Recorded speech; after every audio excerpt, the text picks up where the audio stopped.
Thank you so much for being my guest. কেমন আছো? অনেক ভালো আছি।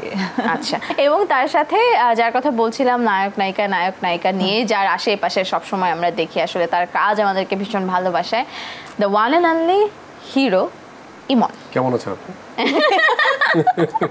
আমি ভালো আছি। ভাই, আপনি কেমন আছেন? আমি আলহামদুলিল্লাহ খুব ভালো আছি। ঈদ মোবারক। ঈদ মোবারক। আপনারা দুজন কি মানে এই যে এরকম কন্ট্রাস্ট করে পড়ে আসবেন, বন্ধু আগে থেকে কথা বলেছেন না কাকতালীয় ভাবে মিলে গেছে? আসলে বন্ধুদের ব্যাপারটা তো মানে ইনার সাইডে থাকে, তো ওগুলো প্ল্যান করতে হয় না, এগুলো অটো মিলে যায়।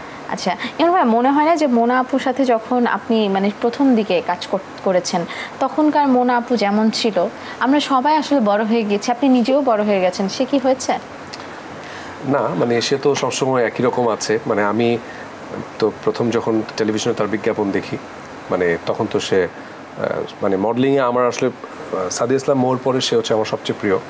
তো সে তো যখন স্টার, তখন আমরা হচ্ছে মানে খেটে খাওয়া মানুষও না, মানে এটা ইমাজিন করাও এক ধরনের পাপ যে আমরাও একদিন মডেলিং করব। তো তখন আমরা একসাথে মডেলিং করেছি বাংলা লিঙ্কের। তো সেটা যেমন এক ধরনের ড্রিম ছিল, একসাথে কাজ করব। এখন একটা ড্রিম যে মানে সে যে আবার আজকে মানে বাংলাদেশে আসবে, আমরা যেমন একসাথে এই টক শোটাতেই থাকবো, এটাই তো আমি ভাবিনি। সে তো আমেরিকায় থাকে, তো সবকিছু একটু ড্রিমি লাগছে আর কি। মোনালিসা অনেক বছর পর দেশে ঈদ করলো, এবার কেমন লাগলো মোনালিসার ঈদ করে দেশে এত বছর পর? এত বছর পর অ্যাকচুয়ালি অনেক কিছুই তো চেঞ্জ। আমি 6 বছর আগে যেভাবে দেখে গিয়েছি, দেশ তো টোটালি চেঞ্জ। সো এখন ঈদের মানে যে আমেজটা মানে অন্যরকম, এবং রাস্তাঘাটের যাতায়াত ব্যবস্থাটা এত ভালো হওয়াতে এখন খুব আরো বেশি এনজয়, মানে আমি অনেক এনজয় করেছি, এবং খুব তাড়াতাড়ি একটা বাসা থেকে আরেকটা বাসায় যেতে পেরেছি। ঈদের যে ঘোরাঘুরি ব্যাপারটা, কেনাকাটার ব্যাপারটা অনেক ইজি হয়ে গেছে। আর ফাঁকা যে রাস্তাটা, ও কি যে সুন্দর, খুব এনজয় করেছি। এই যে তোমার এইজিং ব্যাকওয়ার্ডস যে ব্যাপারটা, সবাই এটা নিয়ে খুব কথা বলছে। আর তোমার মোনাপু, তোমাদের সময় তো সোশ্যাল মিডিয়াতে ওরকম আমরা দেখিনি যে হাইপ একটা যে ব্যাপার, এখন কিছু থেকে কিছু হলেই ওইটা নিয়ে সবার কথা বলা, সেটা হোক একটা ছবি, হোক একটা দূরের থেকে ছবি, হোক একটা ফটোশ্যুট। তোমার ফটোশ্যুট তো অলরেডি ভাইরাল, যেটা খুব রিসেন্ট আমরা দেখলাম। তো এই যে তোমার নিজের যে সৌন্দর্য ধরে রাখার বিষয়টা, বা সবাই এটা বলছে, এটাকে আসলে তুমি নিজে মানো কিনা, বা তোমার কি মনে হয়, are we right or we are not right?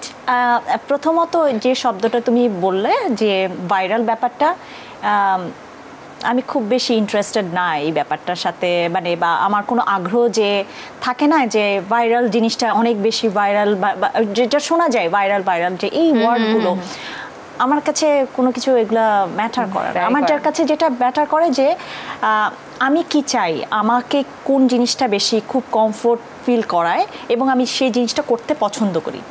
Simple জিনিস, আমি যে জিনিসটা পরে আছি এটা আমি কমফোর্টেবল কিনা, আমি যে কথা বলছি, বা আমি একটা কন্টেন্ট ক্রিয়েট করছি, নিজের একটা ভিডিও করি না, সবাই তো সবারটা করে নিজেরটা, তো আমি করে আমার ভালো লাগছে কিনা, বা ওটাতে কতটুকু অ্যাকচুয়ালি আমি মানুষের কাছে প্রেজেন্ট করতে পারবো কিনা, খুব সাবলীলভাবে প্রেজেন্টেশনটা, আমি ওগুলো বেশি খুব কেয়ার করি। বাট অন্য জিনিসগুলো যে কি ভাইরাল হলো এবং কি মানুষের যে কনসার্নগুলো, ওগুলোর থেকে আমাদের, হ্যাঁ, যে কোনো জিনিস ভাইরাল হতেই পারে, কিন্তু ওখান থেকে আমি কি শিক্ষাটা নিচ্ছি, বা আমি কতটুকু আমার চোখ এবং কানে কমফোর্ট ফিল করছি, ওটা অনেক বেশি। ভাইরাল আর ফ্যামিলিয়ারের মধ্যে একটা গ্রে লাইন আছে কিন্তু, ঠিক না? আর মনে হয় যে কোন জায়গায় আসলে আমরা ভাইরাল শব্দটা ব্যবহার করবো, ফ্যামিলিয়ার শব্দটা ব্যবহার করবো, এটা অনেক বেশি বোঝাটা অনেক বেশি ইম্পর্টেন্ট। আর তুমি যেটা বলছিলে সৌন্দর্য ব্যাপারটা, ওটা টোটালি ডিপেন্ড করে নিজেকে তুমি কতটুকু সুন্দরভাবে রাখছো। সো আমার ব্যাপারটা হচ্ছে, আমার কোনো সিক্রেট নাই। আমাকে আজকে আমি একটা আমার আড্ডাতে আমি মানে কথা বলছিলাম আমার ক্লোজ ফ্রেন্ডদের সাথে, তখন আমাকে বলতেছে ইন্টারভিউতে তোমাকে যদি বলে রূপের রহস্য কি বা এরকম, তুমি বলবা যেগুলো মানুষ চিন্তাও করে নাই, বলবা যে থানকুনি পাতার রস। আচ্ছা, ভাগ্যিস আমি জিজ্ঞেস করি না এখন পর্যন্ত, এবং আমি জেনে খুব খুশি হলাম যে এগুলো আসলে জিজ্ঞেস করা যাবে না। এগুলো আসলে জিজ্ঞেস করা যাবে না। ওকে আপু, গট ইট, এগুলো জিজ্ঞেস করবো না।